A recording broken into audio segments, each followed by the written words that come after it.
from the Open, we now move to, and we've spent a lot of time on the Open part because that's the most important for our members and for 500,000 people around the world. If you do well, and you're going to define this in a second for me, mate. If you do well in the Open, you may be invited to the next step, which Andy is now going to explain. So the next step is going to the quarterfinals. Now, traditionally, what they've done with this is it's normally been the top 10% across the region. And what they define as a region is it's where your nationality is, not necessarily where you live. So for clarification there, the regions are North America West, North America East, Europe, Asia, Africa, Oceania, and South America. So with that, I'm a really good example. The UAE sits within Asia. Asia, right.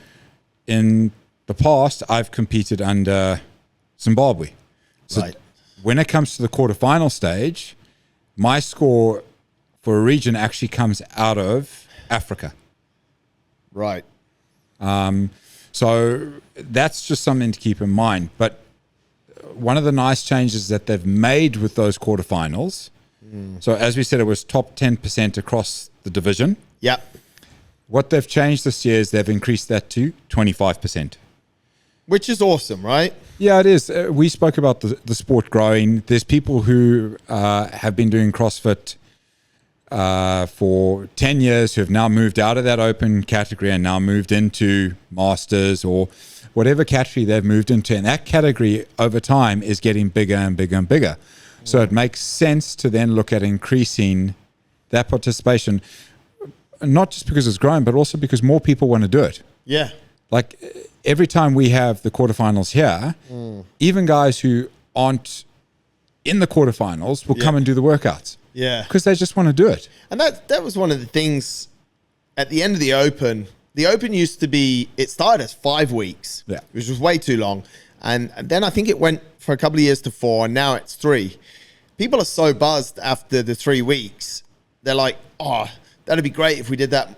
But we can't because we're not doing it till next year. Now we have an opportunity that if you do quite well, then you can still compete. And the quarterfinals is again an online competition that starts on the 1st of April. Or, no, 17th of April. Registration is the 1st of April and it starts on the 17th of April. So you've got this opportunity. And again, we've done it here and we will do the same this year. You can still do the workouts. We'll still make them available if people want to continue to do them. They will be traditionally, they might not be, but traditionally they have been slightly more challenging workouts. There is no scaled option this year and last year and maybe next year though. I sort of say that a little bit with bated breath, but there isn't a scaled option. But again, we can scale them. So we may hold a quarterfinals throwdown in order that people can do them. But this increase in participation from 10% from your region now to 25%, the naysayers, the haters, the I don't know what are all saying this is just a money grab from CrossFit. Maybe it is. Maybe they need money, or organizations do need money to continue to exist. And we hope that CrossFit continues to exist because it's one of the most long-standing fitness programs out there. It hasn't gone up and down. Have been some up and downs, but it's not been a flash in the pan. It is still here 20-something years later. So we really want it to stay around.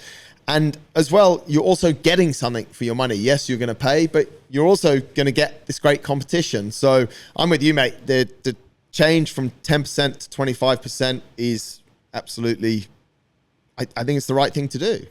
Yeah, it increases, I think, like you said, their buy-in from people within the community. So rather than only one or two people are doing it, you have 4 or 5, which creates a lot more energy. I think it also, like, after the Open, for a lot of people, there's this sort of come down. Like, you've had this super high.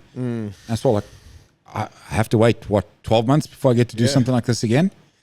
And just to clarify a couple of points with the quarterfinals so people know what they're getting into with it is, based on your division, the dates are slightly different. Yeah. Because they want to allow people who, for the likes of Sandro, for example, Sandro goes into his first year as a master. The dates are different for the quarterfinals for the open category, and the dates are different for the master. So it allows people to do both. Right.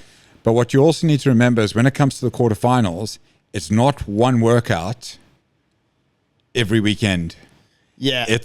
I think it's 5 or 6 workouts in 3 days. 3 days, right? I was going to say, is it over 4 days, but it's over 3 days, right? I mean, I've done it the last 2 years. Yes. And the workouts are intense. Yeah. The organization is intense. Always good fun. And so, but it allows you to take your whole, especially if you're into this stuff and you love doing it and you want a challenge, it does help you take your training to the next level, and again, see what you're capable of.